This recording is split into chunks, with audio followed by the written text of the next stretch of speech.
We see that RG had his operation. Is there further clarity on what the timeline for his return to playing is like? So no, the operation went well. He's in good spirits. He's in with our medical team.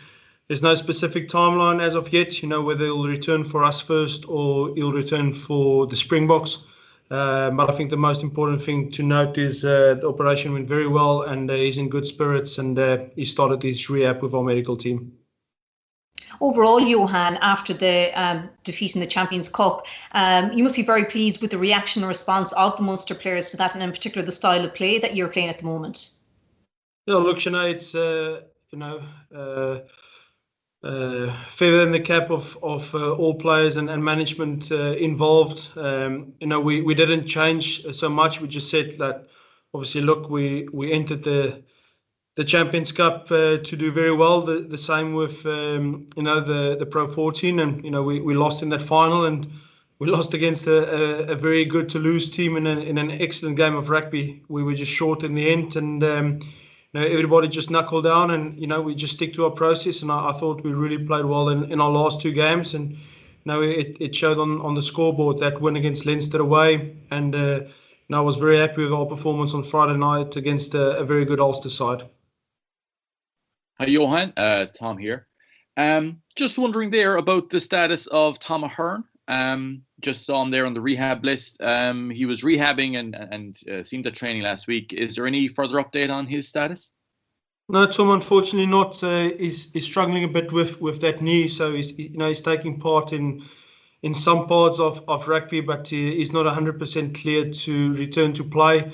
Obviously, he's somebody that we have a huge amount of belief and faith in for the future. So as soon as he's cleared, and returns to full training, hopefully we'll get him some game time in this Rainbow Cup. But he's a young guy and a big future ahead of him. I can't speak highly enough of him, but we've got to make sure that he's 100% ready before we pick him. And on the game against Ulster last Friday, it stuck out to me just how physical Munster were in that game. Outside of the result, I suppose, what was the most satisfying part of that game from a coaching perspective? Well, look, Tom, it's nice to get a complete performance. Like I said, after the Leinster game, the Ulster game went perfect. I thought our mindset was very good in going into the game. We conceded that penalty to go down 3-0, but we just stuck to process.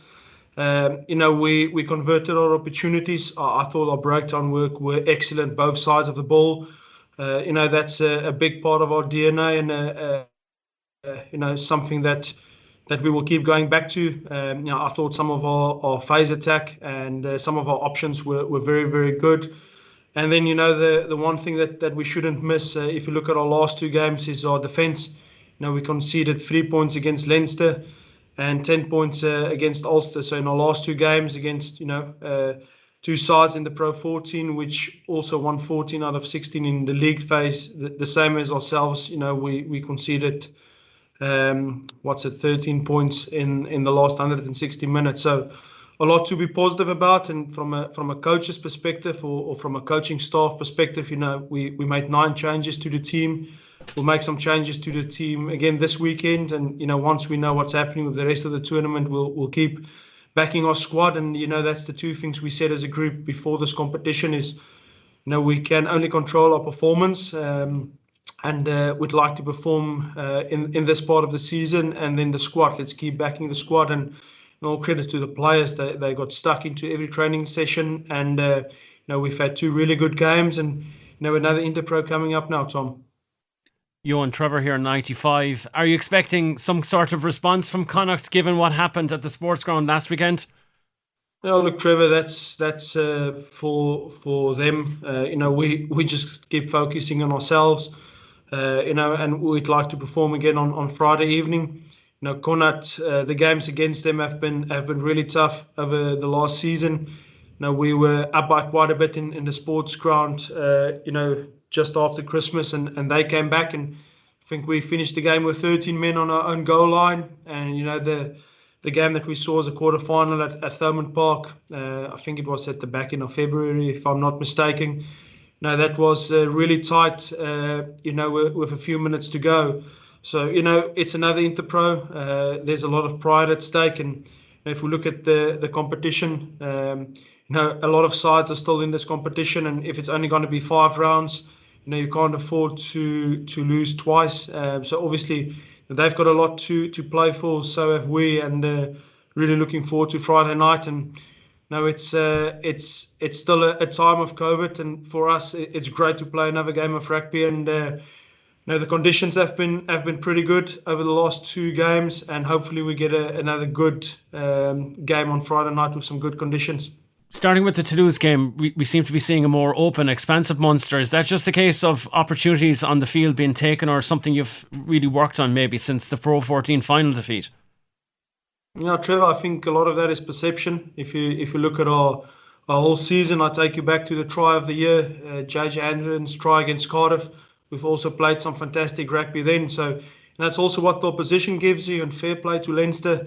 They've got one of the best defences in Europe. I take you back to the game at the back end of January. I think the score was 13-10. Forgive me if I'm wrong by a few points, but it's what the opposition gives you as well. If you remember back to the final, it was that wind, and it's a type of game. Toulouse plays a very open game, and that gives you some turnovers and some counter-attacking opportunities. And if you look at some, if I remember back to Keith Hill's tries, the line breaks that Damien created, it's about what the opposition gives us. So we're very happy with our attack. We're not there yet. Steve's done a fantastic job. So has Graham in the breakdown and our contact skills and with the set piece. And like I said, Japes have done excellent with the D. So all in all, the team's in a really good place. And look, we look at our performance, and it's been really good the last few weekends. And unfortunately, like I said, we're pretty happy with our performance against Toulouse, but it wasn't good enough to win the game. But the last 2 weekends was certainly good enough to win the game.